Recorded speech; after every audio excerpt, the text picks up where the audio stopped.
All right, everybody. Welcome. This is episode 5 to That's Just Bull. I'm Bull, and my guest today is Chris Brown. How's it going, Chris? Doing good. How are you? Good, man. I'm looking. Is that real scenery behind you, or do you have one of those mock-ups? No, it's my backyard. Oh, man, that's nice. Yeah, we live nice. Slightly outside of town, so we were able to get a good spot. We got an acre and a half with, I think last count it was 178 post oak trees. So wow. I know that, yeah. because on this Zoom deal, you can do a virtual background. You You're like right. on the phone or whatever. But so I thought, man, you got a better fake one than me. Yours is real.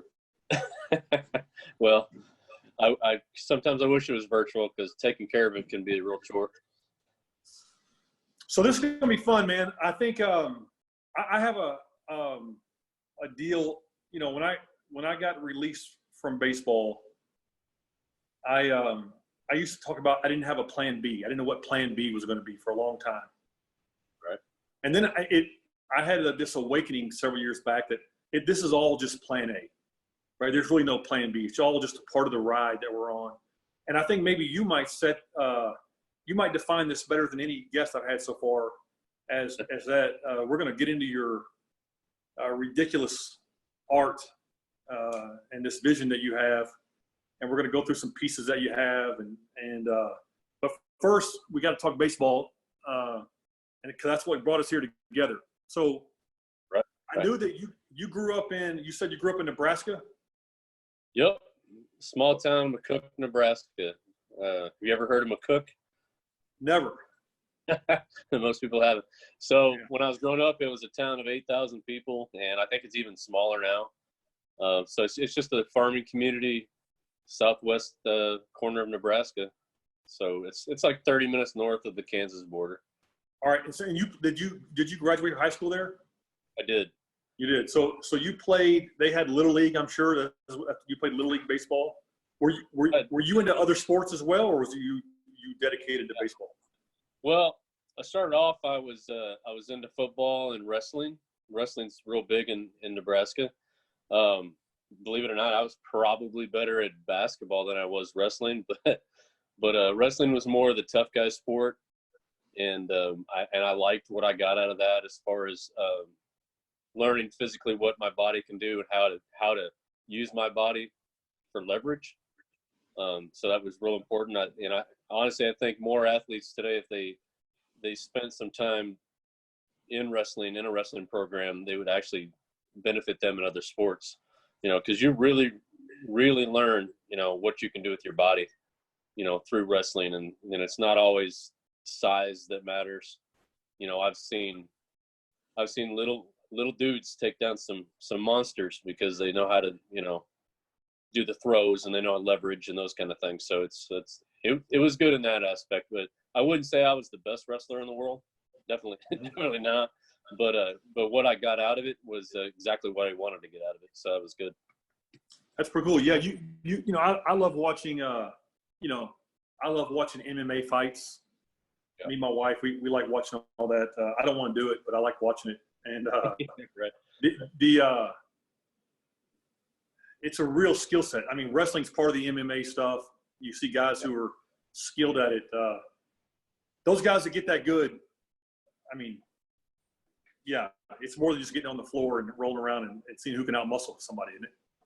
Yeah, and when I was in wrestling, there was a couple guys a few grades ahead of me.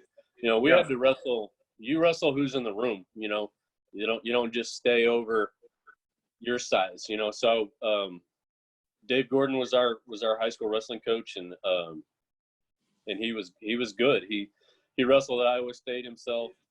So that's one of the premier programs, always has been.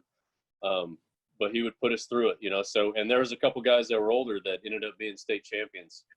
Oh, wow. So yeah, and so they would beat the tar out of you. They didn't have any mercy. It was about them getting better. They didn't care, and so didn't enjoy it too much at the time. Getting pummeled in the wrestling room, but man, I appreciate it now. Being able to go through that. Yeah. Did you know he's older than you? I had a teammate with the Mets from Nebraska, I think you two might be the only two professional guys out of Nebraska. But there aren't many. this guy's named Chris Shanahan. You ever heard that name? No. Well, if there was a stereotype for Nebraska, he would fit it. He is the nicest person you could ever meet. Oh, he just he was a good little pitcher, and he didn't throw hard, but he was a crafty little lefty. But it would have never surprised me if he had struck somebody out. Did he apologize to him on the way back? But he was a good competitor. But he was a very funny guy too. Yeah. So your childhood, you played these different sports. Why baseball? Why did that one stick out? Were you just better at it than the other ones? Well, obviously, I loved it. That was a sport that nobody had to make me go practice. It was, our little town. We kind of had the whole town to play. Mm-hmm. We didn't have to worry so much about things when curfews, those kind of things. So me and my friends we'd skateboard like all over town. Skateboarding was big. Yeah. We'd ride half pipes and we'd street skate and those kind of things, and then we'd skate all the way across town, and we'd go to baseball practice. And which was kind of a strange combination, I guess. Guys that were into skateboarding, but are also into most of them played baseball. So you'd skateboard to practice. I'd skateboard to practice, and then we'd practice the whole time, and then we'd skate all the way across town again. But I think the same kind of thing with the skateboarding. It was a very physical sport, and I was drawn to that. But we'd practice baseball, and then the coach would go, he'd have to leave, and we'd stay. We'd stay and we'd hit for another hour or something. So we made my group of friends were my baseball buddies, for the most part. And so, that was not something we had to worry about. My best friend growing up was my catcher.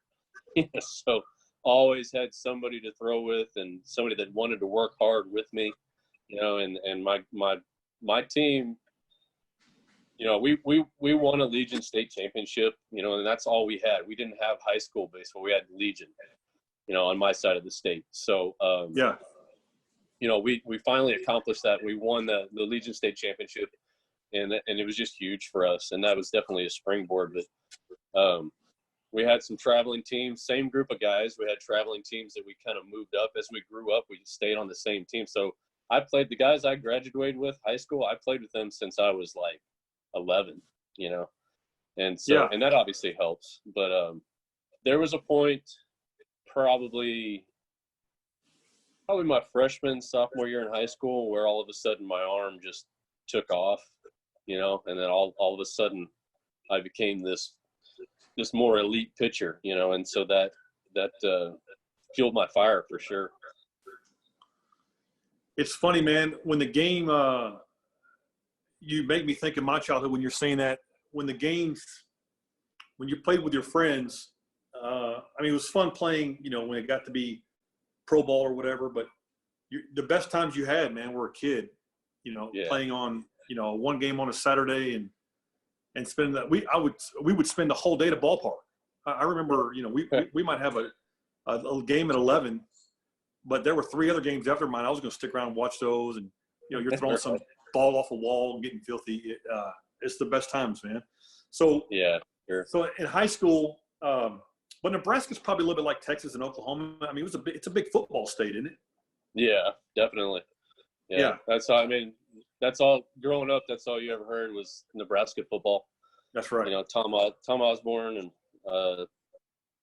I'm still, even though I turned down Nebraska to go to Northwestern State out of junior college, I still want Nebraska football to do well every year. So that'll never change. And were they known for the veer or the wing? They were known for the option. So for the option, the veer option, right? Yeah, that was their game plan: option right, option left. yeah. And in the '80s, man, it was good. It worked a lot. They did some damage with it. The cool thing right now is Scott Frost is their head coach, and Scott Frost's dad was our high school football coach for quite a while. in McCook. Oh, And wow. so Scott was a couple grades ahead of me. And, so we did a lot of things together sports-wise. I wouldn't say we were friends, but we did a lot of things sports-wise. And then he eventually moved, and I think his dad took another job at a different school. Yeah, it's interesting. I'm definitely pulling for them now, even more. Yeah. You kind of got that connection. I hope that hope this coronavirus is settled and they at least get the football season off on the right start. So high school, were you a star in high school? I mean, did you stick out? Could you tell it? Could others tell, like, hey man, Chris is going to head somewhere. He's going to play beyond high school. Well, I mean, that's kind of hard to say. I would say within my inner circle, the guys on the team, I think it became obvious that I was, at least pitching wise, I was above average. Now as far as going somewhere, honestly, we talked earlier, and I said I was kind of from the wrong side of the tracks. Even in a little small town like that, you have the people that are a little more well off, and then you have people that are not so much. And so yeah, I would say that the expectations weren't necessarily that I was going to go do anything special. So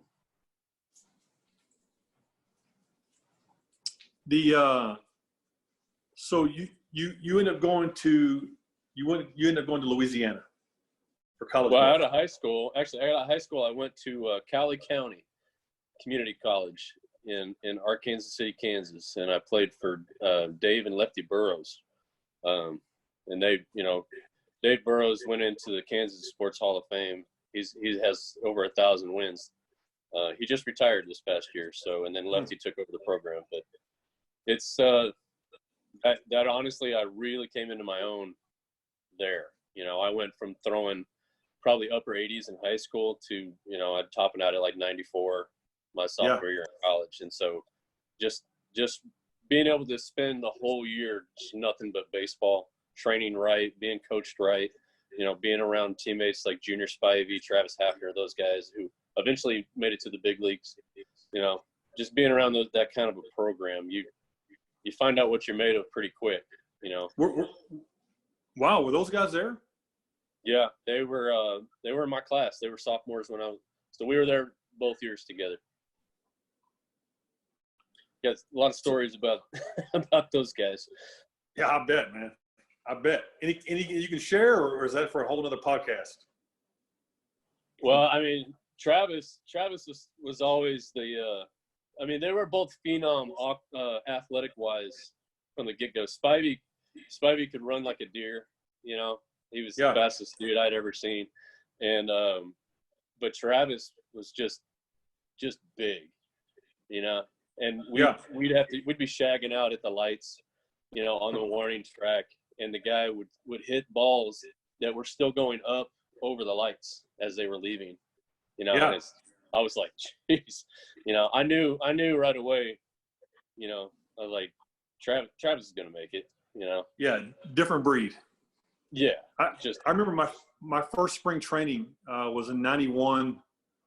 I'm on the minor league side, but it's the first time I saw the Putters were playing Oakland, and Canseco and Mark McGuire were there, and I went out to watch them take BP, and they hit some balls. I was like, I can hit a ball a long ways, man, but I don't think I can hit I don't know if I could do that from second base. I mean, these guys were hitting. It really were. They were.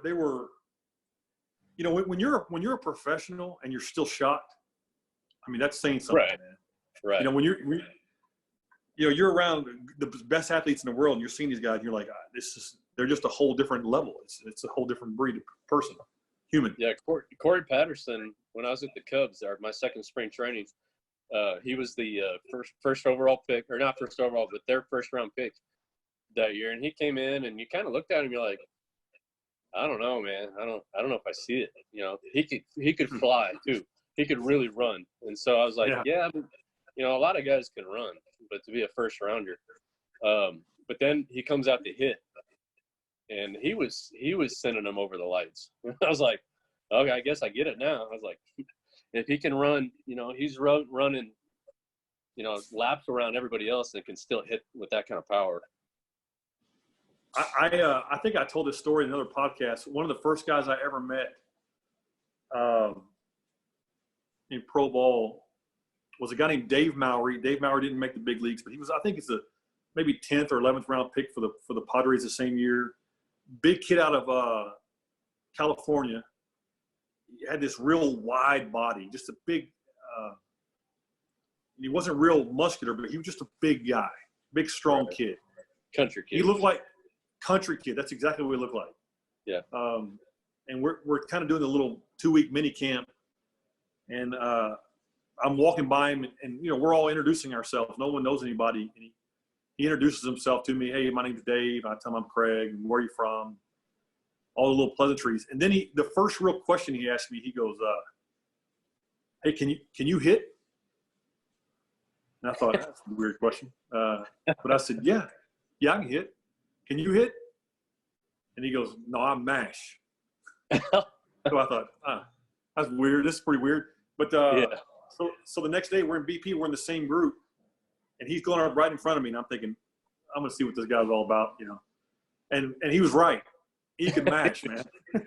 I mean, he was hitting balls by the lights. And I said, so well, I guess maybe it wasn't just false confidence then. No, he knew it, and he was right. Yeah. And so I got to see a lot of guys. These guys are freaks, man. So when you go to you end up going to the junior college, and then you go to Louisiana, right? Yeah. Northwestern State. Yep. Northwestern State. You had a successful time there? Yeah, I think so. We won 39 games my junior year. We won 40 games my senior year. So you guys were good. Yeah. Yeah, we did well. I pitched pretty well. I broke the single season strikeout record myself, and oddly enough, still own that record 20 years later. Nice. I think it's time for it to be broken. It's one of those things. But yeah. And so when I got there, Dave Van Horn was the head coach. And Rob Childers was the pitching coach. Dave Van Horn is now the head coach of Arkansas, and of course Childers is the head coach of A&M. So, and in fact, we had Coach Deggs as a coach on that staff, and he's the head coach at Louisiana Lafayette now. So, he was the one that took Sam Houston on on that run a couple years ago. So, they're what a coaching tree. And of course, they leave. The start of my senior year, they both leave to go to Nebraska, which was odd. Well, so I turned down Nebraska to go there to be with them, and then my senior year, they leave and go to Nebraska. So, but it was good. It was great. So you get drafted. Were you surprised?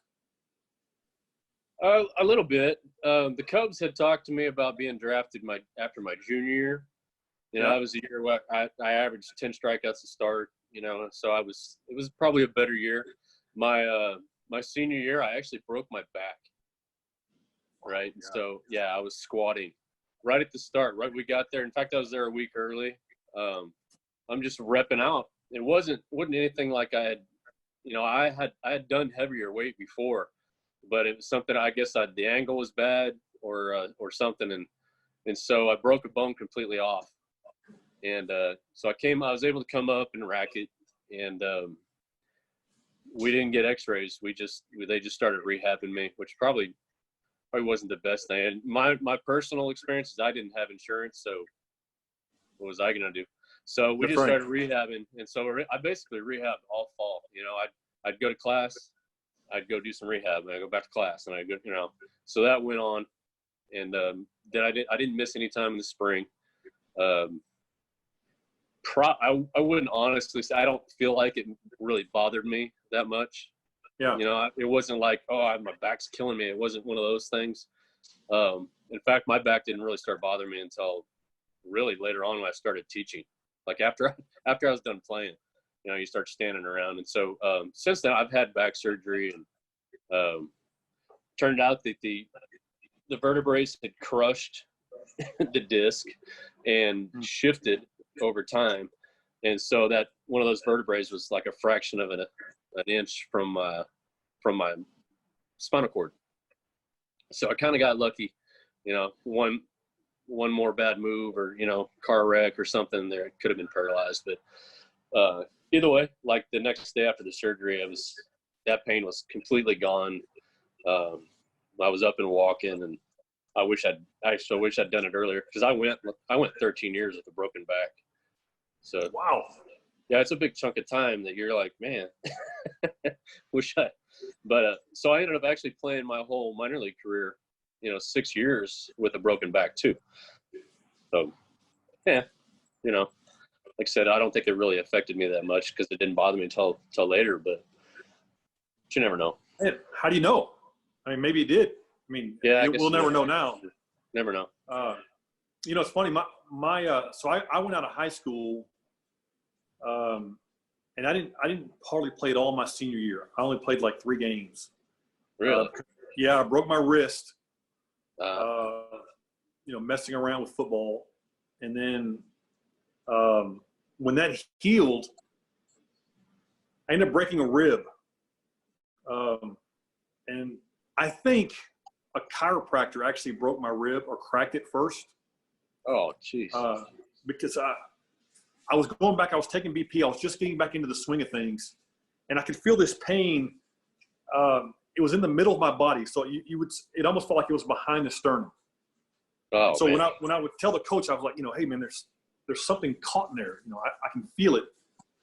Are you okay? Yeah, I'm fine, because I could swing and everything. And I'm in a game, and a guy throws me a 3-2 breaking ball, and I took it. It was a ball 4, and I took it. And when I went to swing, and then stop my swing, it snapped. Oh, jeez. And so, and I didn't, just like you, I didn't know what I did. I thought I'd ripped the pec muscle or something.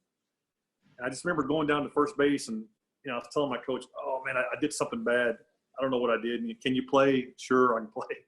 So I'm playing, and the only way that I could breathe was I was at third base. I had to hold my hands above my head between pitches, because I couldn't breathe the other way. And take a deep breath and wait for the pitch. Yeah, see if a ball comes to me. That's a tough one. What the next day we were playing for maybe a district championship, and I was going to pitch. And every time I would, spread, kind of open up like this, it was killing me. I'll bet. Scouts all over the place because I had missed already most of the season. So I tell my coach, I don't think I can pitch. It's killing me. And can you play third? Yeah, I'll play third. So he calls the trainer over to stretch me, because we're at this point they're taking my advice that it's a pec muscle, which I don't know. I know nothing.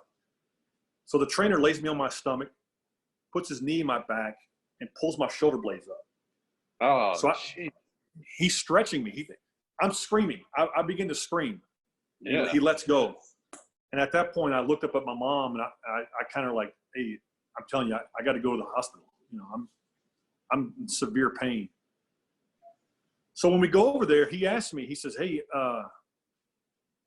is your left arm, is your hand going numb from time to time?" I said, "Yeah, it is. I'm losing feeling in my hand." And he says, "Well, look, you got to go home and lay in bed for 72 hours.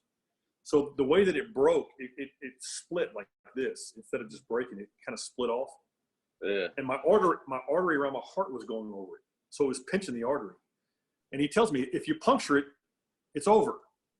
Well, yeah. And so that guy, that trainer could have, he could have ended me right there, man. But could have killed you for sure. He could have. But Yeah, nowadays they don't really even touch you without getting X-rays first. Yeah. Back when I played, they rub some dirt on it.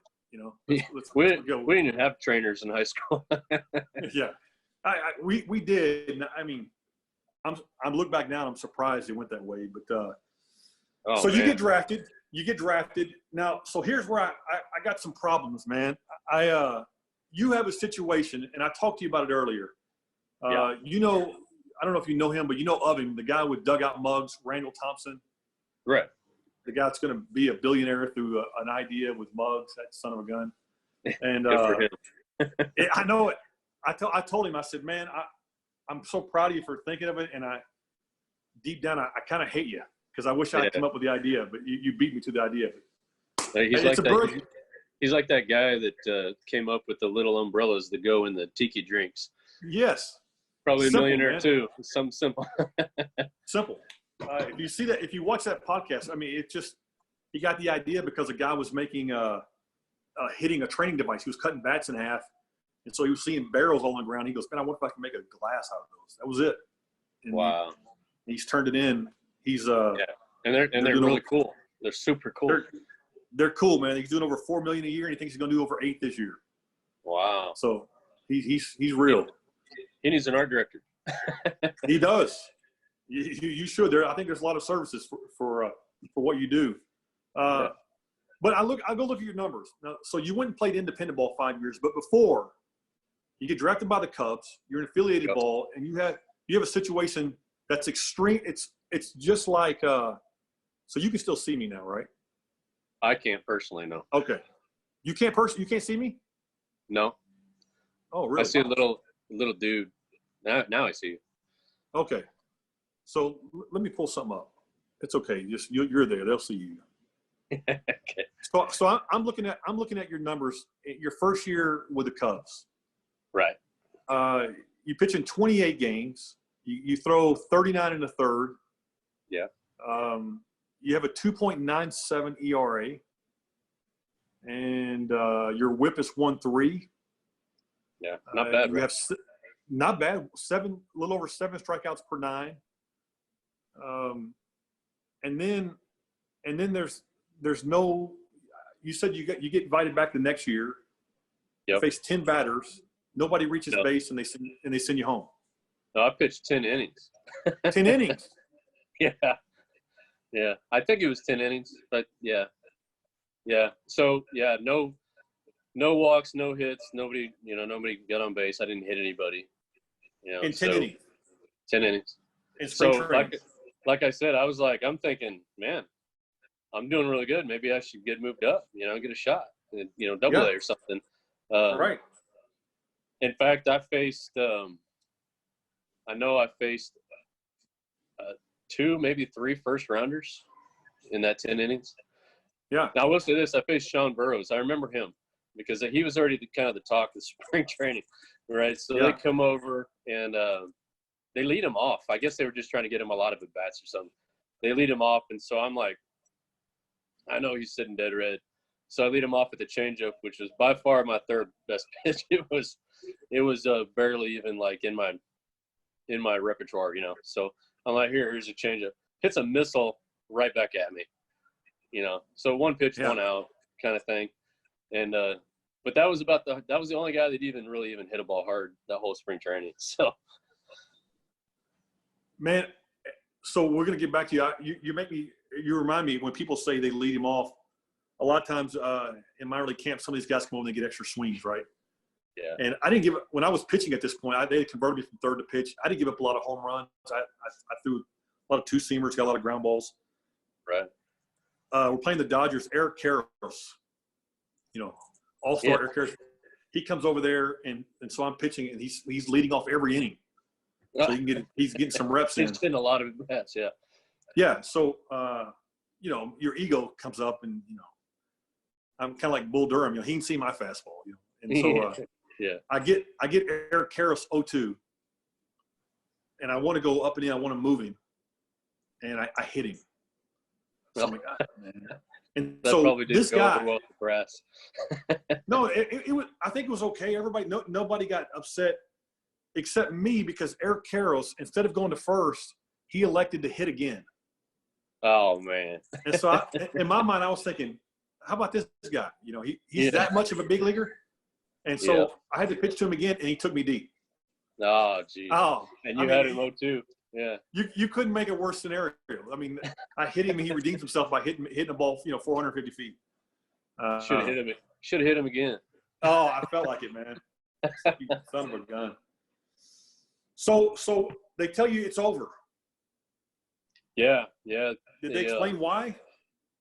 Yeah, they gave me the runaround. Basically, like, we don't think you're throwing hard enough. And I was, like I said, I was throwing low 90s in camp.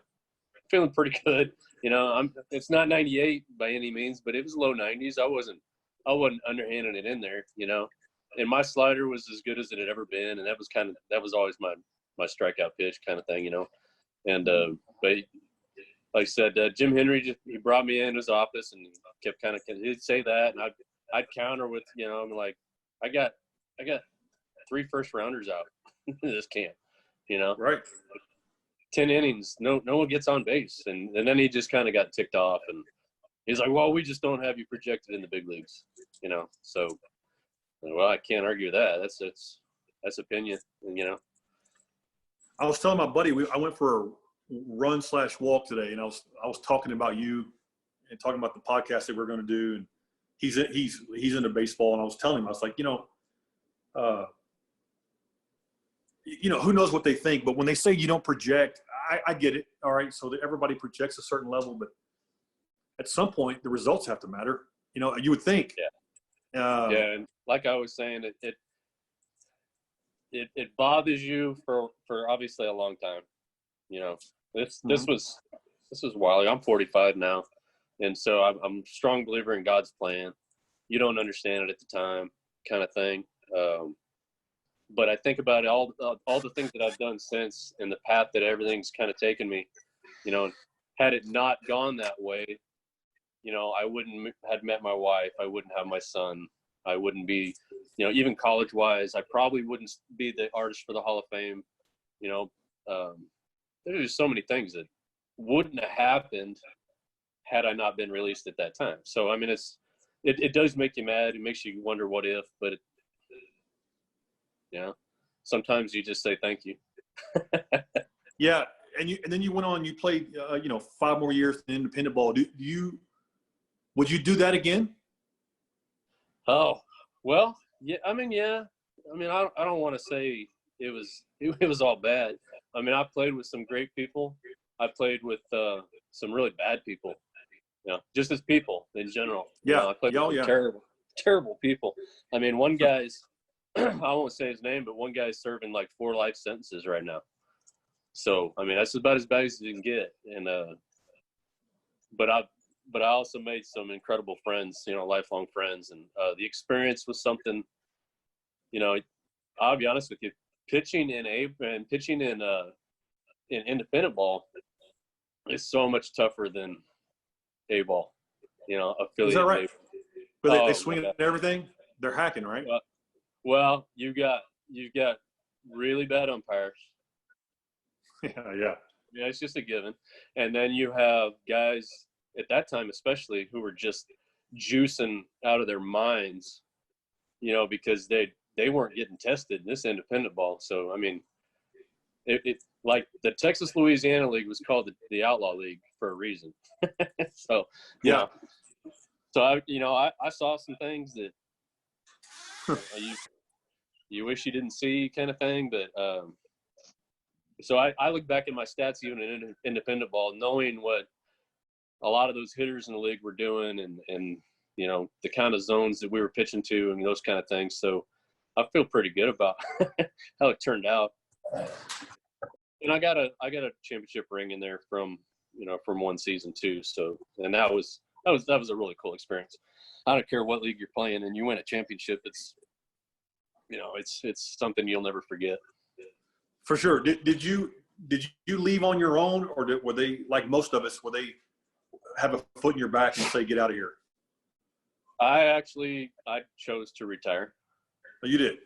Yeah. I mean, so 5 years independent ball, you pretty much, even you have some really, really good years. You don't get picked up. You start, and then at the last couple of years, I was playing because I wanted to play, kind of thing. And I was on good teams and those kind of things. And actually, my last 2 years of independent ball, I was teaching. So I had graduated from college. I had my teaching degree, and so I started teaching. And so the beginning and the end of those school years was overlapping with the baseball season. So after a couple of years of that, I was pretty exhausted. It's funny. My last year with the Mets, during that season, I had a son that was on the way. Yeah. And once I knew that, man, my desire to go to the park went away. It was dying. And sometimes I even look back now and say, I wish I I wish I wouldn't. I wish I'd found a way to overcome that. But, you know, life, you know, that was more important. I knew that going home and, you know, having my son or whatever was going to be. Yeah, it changes for sure. No, it changed. I coached high school ball for, 18 years. My first, 17 years. My first 17 years of teaching, I coached. And, you know, for the longest time, it was exactly like, you know, I had that same feeling for the most part going to the park. You know, I wanted to be there. I enjoyed being there. And then my son was born 4 years ago, and it just got harder and harder and harder because I didn't want to be there. I had somewhere else I wanted to be more. Yeah. You know, and, that's right. And baseball, you're either all in or you're not in at all. You know, that's exactly right. If you want to be great, and coaching's the same way. It's not fair to those kids if you're not all in. And so, about a month before the season ended last year, I told them, I was like, I'm not gonna come back. You know, and it's the same thing. You know, when my son was at home, you know, and I was getting home and he'd already be in bed, and it just wasn't worth it for me. So. Yep. Yeah, I know what that feels like. Before we go into the back part of Plan A, right? I got this guy look familiar to you? That guy looks familiar to you, doesn't he? Maybe it's my kid. For everybody watching, of course, that's you. Yeah, they were talking about. I saw you and some buddies talking about these hats. Yeah. Those are terrible, aren't they? They're bad. It's a bad logo anyway. But that was literally the day we got to the park for the first time in Williamsport, and so that just got in that hat like 10 minutes earlier. You can tell it's not broken in. Yeah. It's got that 10-gallon hat thing going, so it makes me look even worse. But my jersey was baggy, but I wanted 37. You know, the number 37 because I'd had it since I was 11 years old. So it was, I had an option to get it and I grabbed it and I didn't care what size it was. And luckily it was too big and not too small. Those hats before you sweated them, see, that's a hat that's been sweating right there. That's a good hat. Yeah, that one fit good. That's form fitting. Yeah. I had a lot more say in uniforms that year as far as what I got. Well, somebody said, I saw John Brown talk about how your balance here for people that ever watch pitching, that's almost ideal. I mean, right. When you talk about right before you peak, man, you get balance, you're over the top of the leg. But we're not going to give a lesson. And people, non-pitchers, I guess, don't understand there's so much. I mean, you're talking about a fraction of a second, right? There's so much going on in that fraction. I mean, so much is burning through that brain at that exact moment, you know, at least in my mind. I mean, there might be some pitchers that say they just shut it off and look at the spot, but I learned about those fractions of a second when you realized you weren't going to just blow something by these guys anymore. I mean, you just didn't throw fastballs by professional hitters. I mean, you had to start hitting spots. Had to become a pitcher, right? That's right. That's right. Yeah, I wasn't a pitcher in high school. I was a thrower. Yeah. I said this on the last one. I think I said it, Steve Smith, who's now the head coach at Tennessee Tech. Yeah, I watched that. Yeah, you did. So we talked about that. My pitching coach was Dave Jorn, who went and coached with your boy at Arkansas. Right. He was Van Horn. Yeah, that's right. He was the pitching coach for Van Horn. But one time he goes down in the bullpen, and I'm starting at the time, and we're playing the Indians organization, and I felt like I had lost like 4 or 5 miles an hour, and I didn't know where it went. My arm wasn't hurting. It was just I had never thrown 100 innings, before in my life. You had a little dead arm going. It was a dead arm, and that's what I told him. He said, "How's it going? How you feeling?" I said, "Terrible. I've lost 5 miles an hour on a fastball." And he said, "That's great news." And I said, "Why is that great news?" And he says, "Because now you got to learn how to pitch." Yeah. So I was like, "All right." And it's funny how sometimes though you're down in the pen and your mind is like, this is not going to go well. You probably went in that day and you probably tore it up. Do you know? I vividly remember that game. In the first inning, I gave up a home run, and the 3 outs they almost killed my defense. I mean, they were hit so hard. Right. And I remember coming in, it was like line drive, 2 line drives, and one was a shot. Guy almost catches one off the wall. And then there's a home run. So I'm like, oh my God. And so I remember coming in, and Dave Jordan goes, "Hey, boy, you ain't fooling them out there." And I said, I know, but then I went 7 more innings of no hit ball after that. There you go. Yeah. Can you believe that? I mean, I threw 8 innings. I think I gave up 1 more hit. I threw like 1 hit or 2 hits in 8 innings. Right. I mean, it's just dealing. And it's exactly what you said. I found this rhythm, man, where I felt like I couldn't miss a spot. And that's such a good feeling, man. I had a start in Springfield, Missouri, and I remember this because it was that kind of story to the extreme. Like, I'm warming up in the pen, and I'm not hitting the catcher. I mean, it's like, right. I mean everywhere, and it's so bad that I'm like yelling at the other bullpen pitchers. The guys that are standing there. I'm getting into it with them. I'm such a bad mood. Because I'm about to go in and just get killed. Yeah. And then I go in and I just had the game of my life, which made no sense. But yeah, it's just baseball and pitching. It's just weird. I wonder if it's you hear about people getting hurt. I remember one time in high school, I pitched in high school because I threw hard, but I never really wanted to work on it. And we went to a high school game one time. We're going on the bus, and I'm getting really sick. Nauseous. I'm vomiting, and coach was like, "Can you pitch?" I'm like, "Yeah, I'm gonna pitch." And I really thought I'm just gonna go out there. I don't even know how long I can go, but I'm gonna go 1 batter at a time. And I had one of the best. I mean, I just everything was, I look like Sandy Koufax out there, And, I think it's just because you're trying to get to the next. I think you focus more. Yeah. But I want to show a picture. I want to show everybody a picture here real quick. Okay. So people who are baseball fans are going to see that this is Hall of Famer Trevor Hoffman. He's got that guy could tell you the changeup was coming and you still couldn't do anything with it. Yeah. Sure. Hold on one second.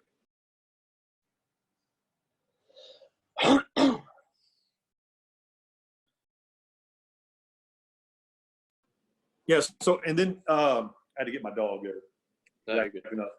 So this is incredible art that you did. Yes, sir. So this is your work, and so walk us through this. What are we looking at here? Well, so it's kind of there's 2 or 3 side stories to this piece. So first and foremost, I do these paintings that I intend. My intention with them is to have the athlete or coach, because I have some coaches that have done it, sign that piece. Usually I'll have them sign it in a unique way, like I've had guys say 9-time, all pro or something. And then I put those pieces in gallery shows. So that in itself is a little bit different. One, you don't really see sports art in art galleries, and you certainly don't see them signed by, the person that's in the piece. Yeah. So that was one of these. That was the intention. Now the backstory on that is why Hoffman and how am I going to get him to sign it? I played college baseball at Northwestern with Brian Lawrence. Brian Lawrence made it to the big leagues and was teammates with Trevor Hoffman. And so I called up Brian and I asked Brian first if I could do a painting of him and he'd sign it for me. And he's like, yeah. And I said, this is what I'm doing. Who can you get? Because he was in the big leagues for 6 years. He's got a lot of guys. Yeah. And first thing he said is, I can get you Trevor. And I went, and anybody in baseball, you hear Trevor, there's one Trevor. Right. So I was like, really? And he's like, yeah, I golf with him every off season. So, because Brian was still coaching, and I was like, yeah, let's do that. And so that got me going. And then I started.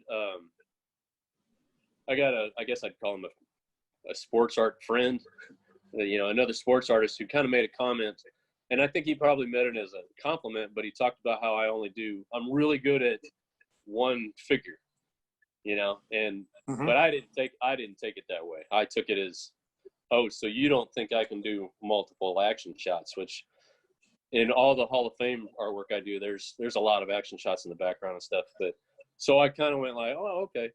And then so this Hoffman piece, I wanted to show, I always had it in my mind, I wanted to show the progression of the pitching mechanics anyway. Oh, it's cool, man. So yeah, it's so cool. Kinda, this is it. Yep.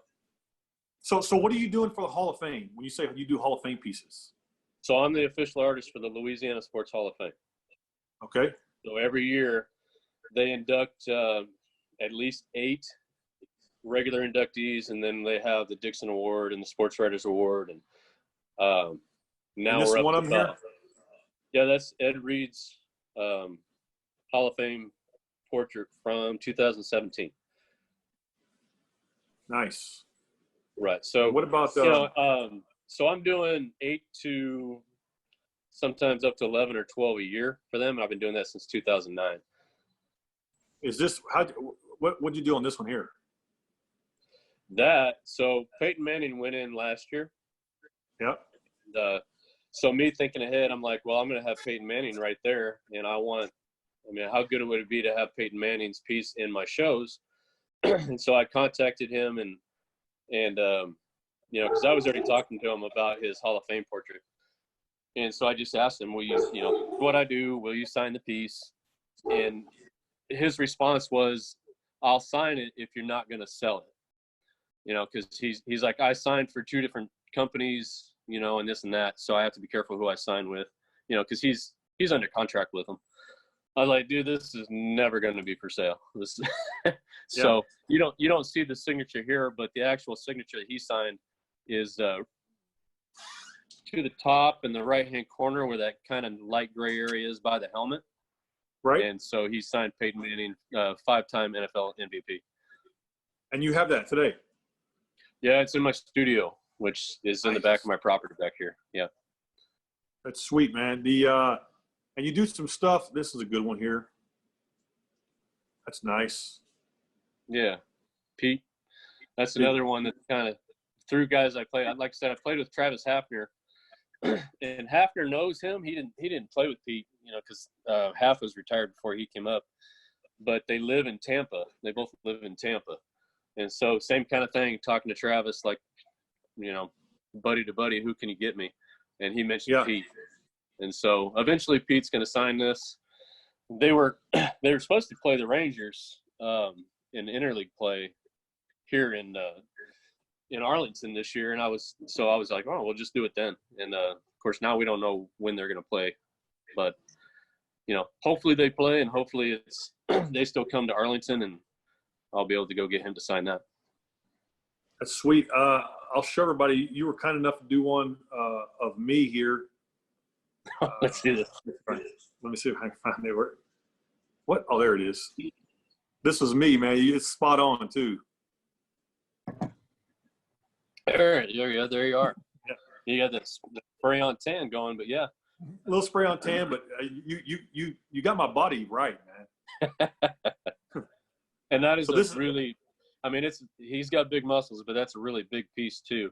It's I think it's 36 by 48, so it's pretty good size. And that's has he seen this? He has not seen it, but he has agreed to sign it. Nice. Yeah, and for people who don't know, that's Ronnie Coleman, 8-time Mr. Olympia. Yeah. Bad dude. Yeah, he actually lives 30 minutes from me, but he's literally all over the world, promoting bodybuilding and his line of supplements and those kind of things. So he's really never really here very much. What we got here? That's Ed Reed's piece that he eventually signed. That's in my studio too. And obviously he's gone into the Pro Football Hall of Fame, so it makes it even better. That's to this date one of my favorite pieces, just because of how it turned out. And I actually got to spend a little time with Ed the Hall of Fame weekend. I got to spend a little time with him, and it makes it a little more special because of the kind of person he is. He was very down to earth, and he was like kind of hanging out with a buddy. He didn't put himself up there. I'm better than anybody else, kind of thing. He was super cool. Humble fellow. Yeah. Yeah. And And now that's then refreshing when you see that. was it the Dolphins just hired him? Is that who? Or no, it was University of Miami just hired him. That's right. Well, that's where he went, dude. He went to Miami, didn't he? Yeah. He was when they were unbelievable. The so here's one. I like this one a lot, man. Speaking of Louisiana. Yeah, Phil Robertson. So why did you do this piece here? So Phil's going to be going in to the Hall of Fame this summer. Oh, that's right. People don't know. Only reason I know that he was an unbelievable quarterback. As a matter of fact, Terry Bradshaw. Right. I was watching a documentary with Terry Bradshaw about Terry Bradshaw, and he was like, I really couldn't hold that guy's jock, man. I mean, the guy was unbelievable. Had Phil Robinson not decided to just quit and go hunt full time, we may not even ever heard of Terry Bradshaw. That is crazy, man. Mind blowing, isn't it? He changed history. Really, you think about it. He changed sports history by deciding to go hunt. Terry Bradshaw said they were out one day. They were in the stadium. You know, they're warming up. Robertson's the starter, of course, and he says Terry Bradshaw tells him, "Man, what a gorgeous day for football, isn't it?" And he says, "Oh man, it'd be a better day for hunting duck." That's what he said. I mean, I'd rather be hunting. Yeah. You know, I'm wasting my time out here playing football. Speaking of, plan A's, working out over. Yeah, that's another guy. I haven't spoken to Phil personally. Yeah. Yet, but I talked to one of his sons, Al. Al's the one they call the beardless one. So yeah.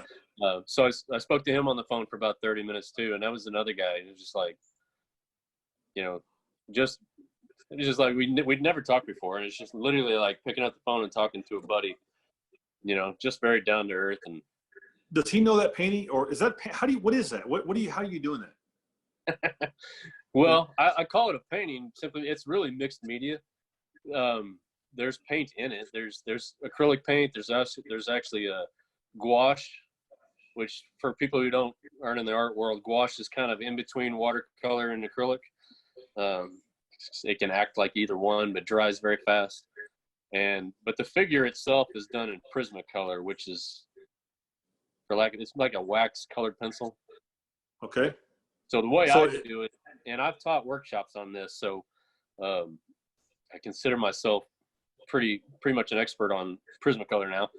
But it actually, if you do it correctly, because you can Google Prismacolor art on Google, and it's going to look exactly like regular colored pencil because they're not using it right, and so it's kind of a waste. It's $2 a pencil, so if you're just going to do it like an old colored pencil, then don't use it. But so it's meant to, the more you work it, the more it actually heats up and melts.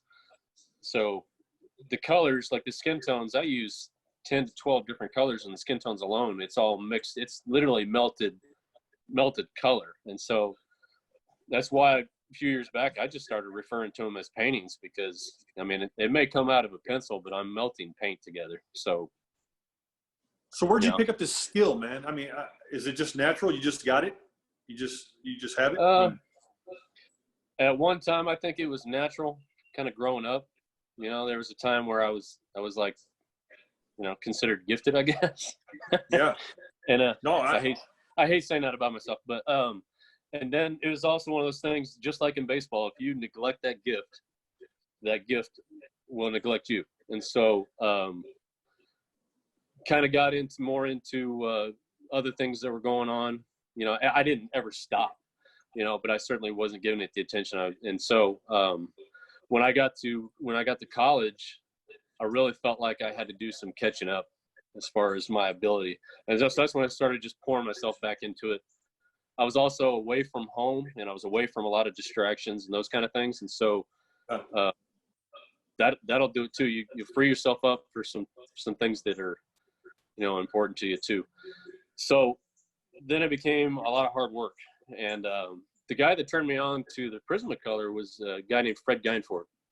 And Fred was a guy I met in the off season at a gym that I worked at. It was a fitness place. And, Fred is a little Italian guy who was just jacked, one of those guys that when he was 55, he looked 35 kind of thing, you know? And so I just got to know him. And then I actually ended up student teaching in his classroom. And he was nice enough to literally just tell me anything I wanted to know about how to do it. And so when I first started working with it, it was terrible. I mean, it was just bad, you know. But that's one thing that being a baseball player your whole life will teach you too, is you want to be good at it, you keep working. You know, you work and you work and you work. And so I just kept doing it and doing it and doing it. And then now it's been probably since I started doing that, I guess it's been 19 years that I've been working with that medium. You know, it's funny. I've used that saying for when it comes to, baseball ability, artistic ability, somebody asked one time, a kid or a parent said, how do you get to pro ball? And I said, look, here's what I would tell you. You have a certain amount of God-given abilities. I didn't ask to be 6'3", 220 pounds when I was 18 years old. I didn't know. I mean, I could always throw hard. I could hit the ball far. I was athletic, and I worked at it.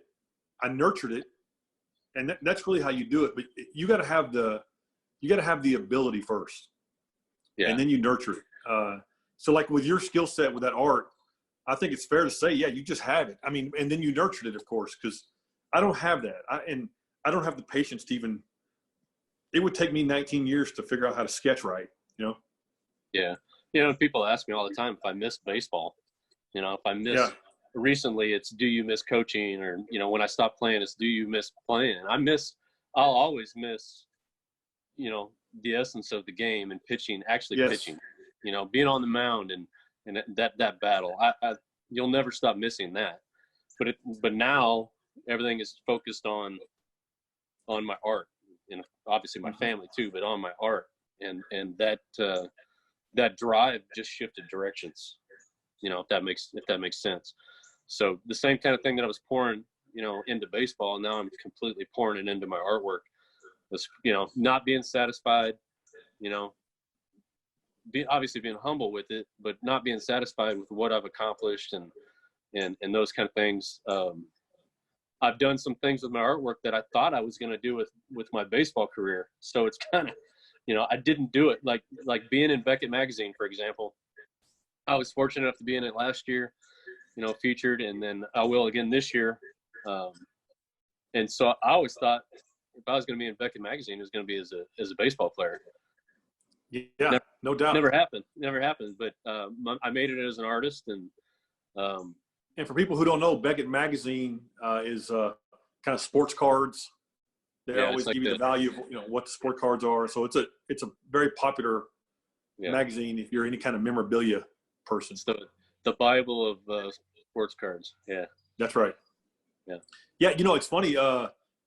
Going back to Randall Thompson with the mugs, his fiance told him that it's funny you love baseball, and this is the way that you make your mark. You're making your mark in the game a whole different way. So I was going to ask you to. There's several here that you gave me, and they're awesome. But this one here has to have some stories behind it. This is a big one. So what are we looking at here? So this came about. So a guy commissioned me to do this, and he had a vision of what he wanted. And so he had this whole list of all these players, and he's like, can you put them all in one piece? And I was like, well, man, it's kind of depends on what photographs I can find and how I can fit them together and this and that. And so through a lot of conversations, and his name is Roy, by the way, I'd give him some shout out. He'll hear this. Look, we talk so much about this painting and other paintings. I feel like he and I are pretty good friends now. So, but so this is how it worked out. And so I had to literally create the entire room. This room doesn't even exist. I had to get the photographs of the trophies, the right trophies, and they're not on those pedestals. That rug is not there. That painting is not on the wall. And then obviously some of these guys have never met. I mean, some are deceased. You got Right. some old coaches that have passed away, and so we called it the epic LSU painting. So yeah, the original piece is actually, I think it's 4 feet by 5 feet or something close to that. So it's huge. It took me several months to do. Now, do you have it, or does LSU have that? No, he's been building a new house, and he's got a man cave section of that house, and he has it in his possession, so that'll go in there. And he has I did a very large commission piece of Pistol Pete Maravich for him also, and so that those pieces will be in there. He's a big collector. He's got all kinds of LSU. He's a huge LSU fan, and so he's got all kinds of memorabilia. It's going to be, his man cave is going to be pretty impressive. And by the way, if you say huge LSU fan, that's redundant. Every LSU fan is a huge LSU fan. Well, I look in my business with what I do. There's huge LSU fans, and then there's Roy. Yeah. Okay. Yeah. He's another level. So yeah. Man, what do you have a website for this? I do. It's chrisbrownsportsart.net. Chris Brown Sportsart.net. Sports Art. Okay. Yeah. Chris Brown Sports Art. I'll make sure we promote that a little bit. And then what do you Twitter, do? Instagram, Facebook, pretty much by the same thing. I think Twitter I had to go C Brown because you were only allowed so many characters. So yeah, I didn't think that through when I first did it. I should have gone something shorter, but now that it is what it is, I'm gonna probably stick with it. So would you do things like let's say you had someone graduating high school, and you just want to make something like an action photo? They send you a photo, and for the parents to frame it, keep in their house you'll do any of those things, right? Yeah, commissions. Yeah, sure. Yeah. I do them all the time. I've done. I don't even consider myself I'm not a pet artist by any means, but I've done probably 3 or 4 pieces on pets that have passed away. Like my dog Rockwell. I've had him literally 15 years, and he's still around. If he passed away, I would want to have something to remember him by, and what better way than literally have an image of him that's, in artwork than hanging on the wall. So I've done a few of those. I do, I get commissions just on family members and those kind of things. And I think the last one, and actually one of the coolest ones I've done, I think I sent to you, the pilot. Yeah, I was pulling it up right now. Right. So his mother and stepfather commissioned me to do this. He already has his wings. He's already flying, but I think he was graduating from yet another, I guess they call it another school, training on that particular jet. And so they commissioned me to do this for him, and they were going to give it to him as a graduation gift. That's pretty cool, man.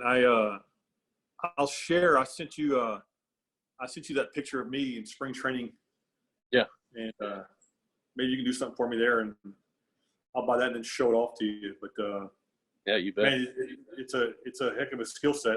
I told you, for some of these clowns in that Facebook group we're in, I pitched the idea. I told them, I said, hey man, people, send some baseball cards, and you might be the guy to do it. So yeah. Well, I like to say I am the guy to do it. Yeah, I believe so. Every one of these are. See, did we miss any? Here's one. What we got here? A little old school. Manny Mota. So he played 20 years. All-time pinch hit leader. Yeah, he should. He played for 20 years for the Dodgers, so I'm sure he's got a few streaks. But that's another one. It's like if I hadn't played and I didn't play with certain people, I never would have had these connections. And so, and I need to move on this one pretty quick. Manny's kind of getting up there in age, but I played against one of his sons, and so. And I was never friends with him, but through one of my teammates who is friends of his, he's agreed to sign this. And so And in fact, this was one of them that was in Beckett Magazine last year. Oh, it was. Yeah. And so, but if he signs it, well, he's not. I thought he was the all-time pitcher. He's number 3.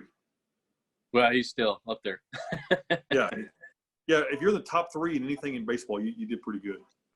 Yeah. Manny Mota. So I didn't ask. So if he signs that, you keep it, or is that something that you sell down the road, or? I keep it, and like I said, I put them in my shows. So I had one show. I had a show last year, like towards the end of last year. It was my first. It wasn't my first show. It was the first show that every single piece that was in the show was signed by the person that's in the piece. Nice. So it's chrisbrownsportsart.com. .net. .net. All right. Well, man, is there anything else we want to cover here? I don't know, man. Let's see. Make sure we got all the photos because they're unbelievable, man. Thank you. Yeah, I'm gonna be getting you some business here. But man, I tell you what, I appreciate you coming on the show or the podcast. Not yet the show yet, but I've been wanting to do this podcast for a while. I never had the really guts to do it, and I learned that sometimes a big plan, you plan something, it kind of gets in the way. Yep. And so I just jumped into this, and I'm having a lot of fun doing it, man. And having guys like you having me on. Yeah. It's awesome, man. Getting to know you and getting to see what you do, all the different paths that we come here. But I wish you the best. I don't think you're going to need it. I think you're going to do just fine, man. When you got a skill set like that, it's going to work out for you. Well, and likewise, I think you're good at this. So I mean, for me, it's just 2 baseball players talking. So yeah, that's right. I enjoyed this, getting to talk to you. Just even if it wasn't for the podcast, it would have been nice just to sit and talk. So for sure, man. I used to, I don't know why, man. I would I've always had a knack for storytelling, and guys in spring training, we'd be out there shagging balls, and this is no joke. It sounds like I'm making this up, but 3 or 4 guys would come up and they'd walk up to me and, hey, Bull, the first time it happened, like, hey, tell us a story, man. Because I was making them laugh. I'm always making them laugh. I'm doing something stupid, and I said, what are you talking about? Tell you a story. Yeah. Just tell us a story. And I'm like, well, what do you want to hear? And they're like, we don't care. It can be fake. Just tell us something. So anyways, over the years, I've collected some anecdotes, and we'll see how they come out as they go. But Chris, thanks for joining me, man. And thanks for look having for this. We're going to put it on YouTube, and take care of your family during this coronavirus stuff. Make sure everybody stays healthy. Yeah, you too. You too. Pray for everybody. Amen. And we'll talk again soon. Thanks, brother. I appreciate it. All right. You take care. Have a good one. See you. Bye.